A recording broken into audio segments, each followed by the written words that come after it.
started with Sistah Sinema, and this is the Sistah Sinema Kingston Stud Life post-movie discussion. So we have the audience from Kingston. We also have Campbell X, the filmmaker for Stud Life, and then Tania Miller, who plays JJ in the movie Stud Life. I am over the moon, and it's like incredible and exciting to see all of you in one room. Thank you, Sistah Sinema Kingston. Okay. And what's the inspiration behind the writing? My inspiration was really London and people who live in London who are from all ethnicities and genders and who have amazing stories, and also studs who are online telling their stories on YouTube. So it was a mixture of the two. And also, you know, as you probably saw, there were people speaking patois, and language is really important to me, and it's important to see that in London there are different voices, there are many voices, not just the Cockney voice, but other voices as well. Okay, excellent. That was a good question. I'm sure you're one of the few people who understood everything in the barber scene. I have a question about the word stud, because it's the first time I've met up on it in terms of using the. It's British, is that what they call, I suppose, most people really call butch? Or what's the history of that term at all? So it's who is a stud and what's the history? Yeah, in terms of the use of that word to describe women who are more masculine.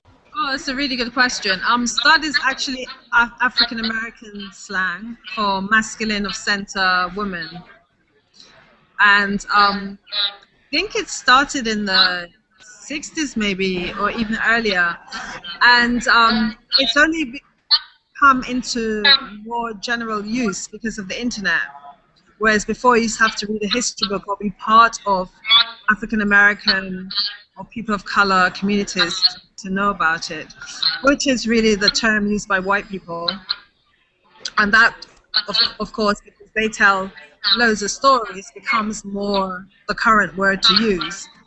And now we're hearing things more from our perspective, because we're telling our stories and we can share them via the internet. I think this internet's been quite prominent in bringing it more into common use. There's also aggressive, that's another word, AG. There are quite a few words that are becoming more common. You know, JJ was so different from any other kind of role that I had played before. It was a real challenge, and I had to do a lot of homework, as it were, before I kind of got on set and we started filming. So it was lots of fun. I had lots of fun on set, but I also had a lot. It was a huge learning curve for me. As an actor, it was just an interesting, you know, dynamic of the film.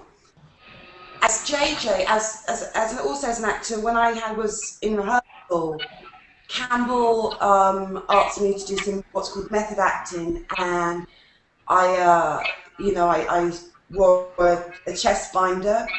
I looked like a boy for a couple of weeks before we started shooting, and the reaction I had from the general public was very different to the reaction I had as a woman going about London. It was far more hostile actually than the welcome in London that I know. I know there's certain members in the community who are homophobic, and it's there in the music and what have you. And I say I think the film reflected that. The boys are actually, the guys who played the thugs are as soft as anything and very sweet. So, but it's a shame that it happens. It's a shame that many women who who are more masculine kind of do suffer that kind of hostility. Lord. I'm sorry. No, it's okay. It's okay. I'll edit it out. I think that, especially in London,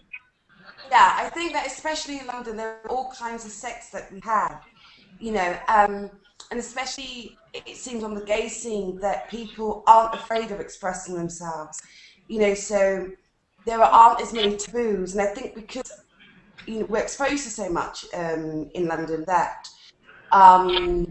anything kind of goes, really, as long as you kind of in agreement with it. So I think for a lot of lesbian movies or gay movies, they have less sex.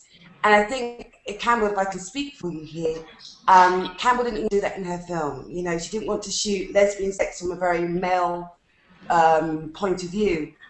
And she wanted to shoot the kind of sex that people have and show a different kind of sex, because we always fed this image of, girl on top of girl, and it's all very soft and what have you. And sex isn't always like that at all. Absolutely. Why London? Why London? Why did I film it in London? Why London? Why not Kingston? I would love to make a movie in Kingston. Me and Tania would love to come, but I live in London, so it was easier. It was easier to do. Actually, I'd like to tell a story shot in Jamaica. Some of you know that market called Papine? Yeah. My great-grandmother used to sell produce there. And I want to tell a story about my great-grandmother. So that's something that I like to do, and hopefully I'll be able to film that in Jamaica. Is it self-funded? It was financed through Indiegogo and through private investors and myself as well. So I put a lot of money into the movie. Yeah, so it's completely independent. And if I can add something about that, it being independent, it speaks to the importance of queer women of color supporting media that's about us and supporting filmmakers that are doing that work. So when Campbell says that it was funded by Indiegogo, that's 100+ women giving what they can to make Stud Life a reality. And that's really about, queer women of color taking power away from Hollywood and what representations we see of ourselves. And that's amazing. So that's awesome that was a part of making Stud Life a reality. Yeah. And if you see campaigns like that, even if you can't give, if you can share and share it on Facebook or tweet about it, it's powerful. How did you get started as a filmmaker? I started out as a camera person, and I worked as an assistant camera. I trained for a year, and I trained for 2 years, working as an intern. And then I pitched a movie which was shown on TV. It was a short, and I continued to make films after that. So I was kind of fortunate to having my work been shown from very early on in my career. I would really love to hear more of your stories, so please email me. Georgia has my email. It would be good to keep in contact with you guys, because I'm all about the diaspora and global, and so is ISIS. And we need to have these global conversations directly with each other. It's really important.